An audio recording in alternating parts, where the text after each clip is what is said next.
sebelum kita bahas materi soal nomor 95, karena sedikit, nah ini dia, untuk lebih cepatnya.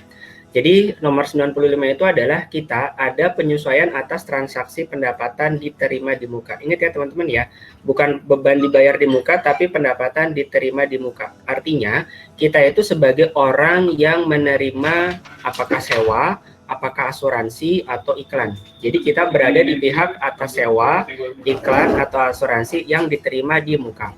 Jadi tetap kalau misalnya kita transaksinya pendapatan diterima di muka, itu bisa dua pendekatan. Pendekatan yang pertama itu ada yang namanya pendekatan neraca, sedangkan pendekatan yang kedua itu ada pendekatan laba rugi atau pendekatan beban. Pendekatan neraca ini berarti kita sebut pendekatan utang ya. Kenapa Kak? Karena ini Kakak kasih contohnya adalah yang sewa ya.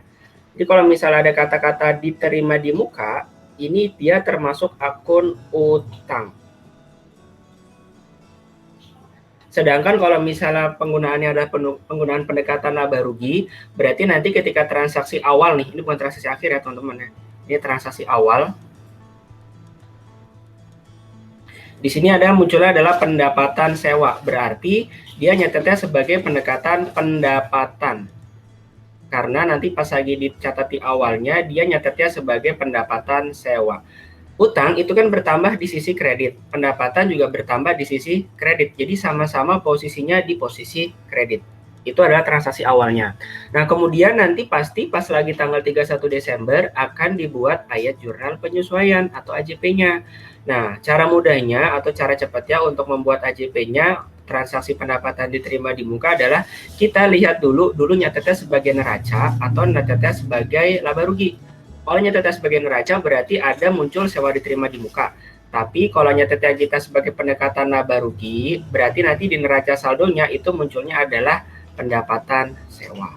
Nah, AJP-nya gimana Kak? Sewa diterima di muka kan kredit, otomatis nanti kita pindahin ke sisi debit di sini, dan di sisi kredit ya kita munculkan pendapatan sewa.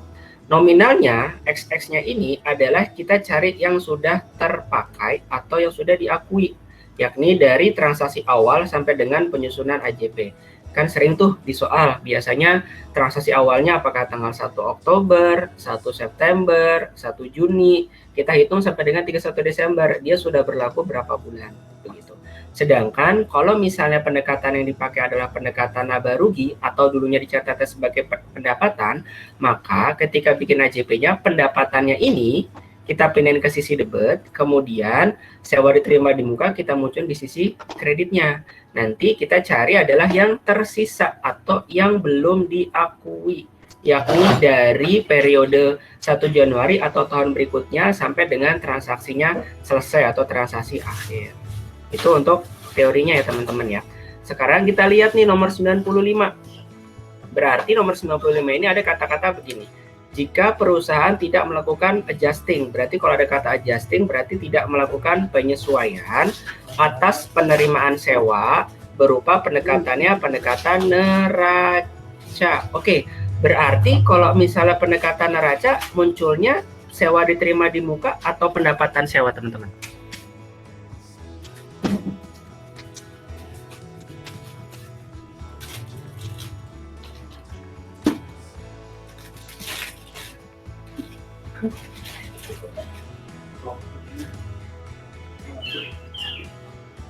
Ayo, berarti kalau misalnya nyatetnya sebagai pendekatan neraca, berarti ketika transaksi awal, berarti nyatetnya kan begini nih, kas, gitu ya. Karena pendekatannya neraca, berarti nanti di sini adalah sewa diterima di muka, gitu ya. Nilainya berapa? Ini tergantung dari soal. Kakak tulisan XX saja ya, gitu. Ini transaksi awalnya. Kemudian nanti pas lagi tanggal 31 bulan 12, itu nanti kita bikin yang namanya ayat jurnal penyesuaian. Jadi menyesuaikan nih, kira-kira sewa diterima di muka ini yang sudah terpakai dan sudah menjadi pendapatan itu berapa banyak. Nah, harusnya kan kita bikin nih AJP-nya nih, dari tanggal berapa sampai dengan 31 bulan 12 itu kita buat AJP-nya. Muncul AJP-nya gimana Kak? Berarti nanti ada sewa diterima di muka, kita pindahin ke sisi debit, di muka, Kemudian nanti di sisi kreditnya apa? Di sisi kreditnya kita munculkan akun pendapatan sewa. Nilainya adalah sebesar XX saja ya. Nah, XX-nya ini berarti adalah nilai yang sudah diakui. Nominal yang sudah diakui. Artinya apa, Kak? Artinya berarti nanti di tanggal 31 bulan 12 perusahaan itu mengakui adanya pendapatan begitu. Tapi kalau di soal ini adalah si perusahaan itu dia tidak melakukan penyesuaian gitu. Kenapa tidak melakukan penyesuaian? Mungkin aja perusahaannya lupa atau lalai gitu ceritanya si nomor 95 ini. Jadi di sini ada pertanyaan, maka dampaknya berupa titik-titik kan gitu. Berarti logikanya adalah perusahaan itu tidak melakukan AJP berupa AJP sewa diterima di muka pada pendapatan sewa, di mana seharusnya perusahaan itu nanti mengakui nilai pendapatan di sini. Nah, sedangkan kalau pendapatan itu kan masuk dalam unsur laporan apa, teman-teman?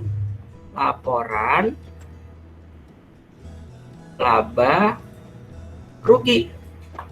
Di mana untuk rumus laporan laba rugi adalah L atau R itu rumusnya pendapatan kita kurangi dengan beban.